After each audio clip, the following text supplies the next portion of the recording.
Buen día, chicos. Bueno, lo que tenemos acá en este monitor es un simulador PET. ¿Ven? Esto que está acá es un recipiente. Tenemos un inflador para meterle aire al recipiente. Tenemos acá para medir la presión. ¿Ven? Y tenemos acá para medir la temperatura. Bueno, lo que vamos a hacer es poner un poquito de aire. Van a ver que en la medida que el aire va entrando, ¿ven? Ahí va. Se ven las moléculas como van ingresando. Observen cómo aumentó la temperatura, ¿no? ¿Ven? Van agregando, va aumentando la presión y va aumentando la temperatura.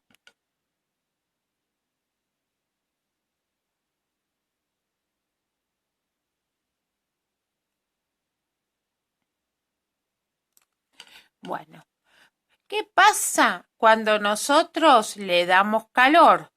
Bueno, acá tengo un dispositivo para dar fueguito. ¿Ven qué pasa con la presión y la temperatura? Va aumentando tanto la presión como la temperatura. ¿Qué pasaría si yo les doy frío? Ahí tengo el hielito. Van a ver cómo va bajando tanto la presión como la temperatura de las moléculas del gas. Bueno, vamos a poner un contador de colisiones que tengo acá. ¿Ven? Vamos a contar qué pasa en las paredes. ¿Ven? En este tiempo, las colisiones son 407.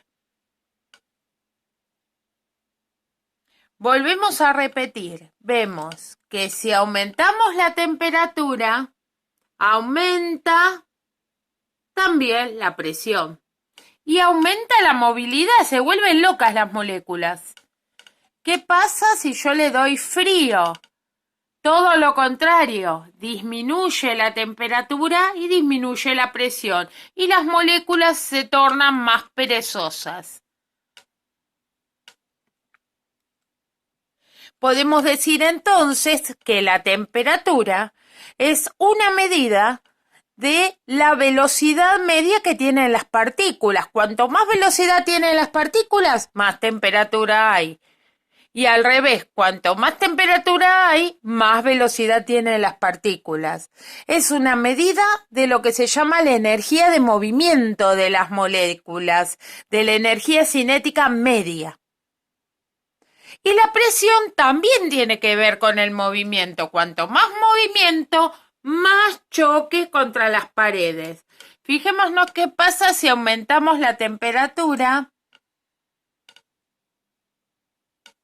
Obviamente aumenta la temperatura, aumenta la presión. ¿Y qué pasa con la cuenta? Miren, 724. Aumentó un montón.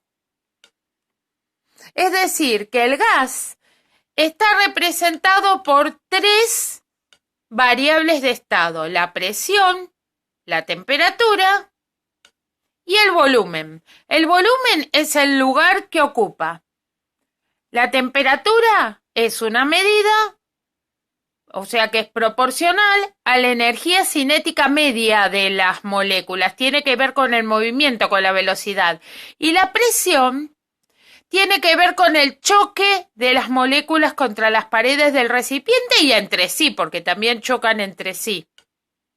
El volumen, ustedes saben que se puede medir, por ejemplo, en litros. Lo vamos a medir en litros.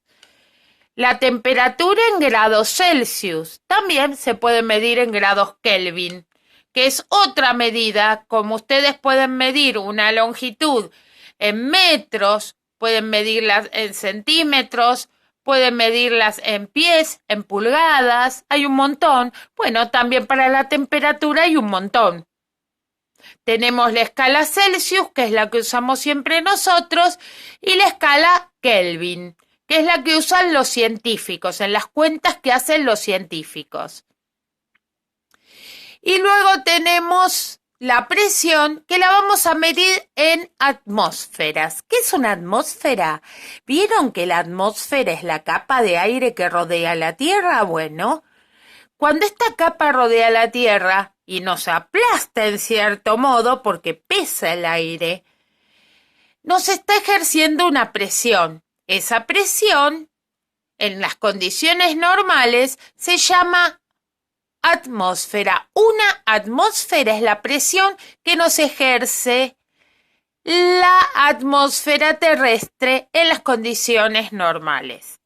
Un gas, si aumenta mucho su temperatura, aumenta mucho su presión, puede tener más de una atmósfera. ¿Ven? Fíjense acá.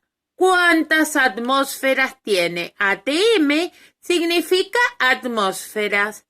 ¿Y ven el termómetro? Este termómetro está expresado en grados Kelvin. ¿Ven? Si yo quiero, le puedo poner grados Celsius. Es lo mismo, es la misma temperatura, el termómetro no cambió. Lo que cambia es la escala. Fíjense acá. ¿Qué inventó Lord Kelvin? Este científico inglés dijo, yo no quiero tener temperaturas negativas o temperaturas que sean cero. Entonces llamó cero de su escala al valor de temperatura menos 273,15 grados Celsius. O grados centígrados, o los grados que usamos nosotros siempre. Eso lo llamó como cero, que coincide cuando las moléculas están quietitas, que ni se mueven nunca.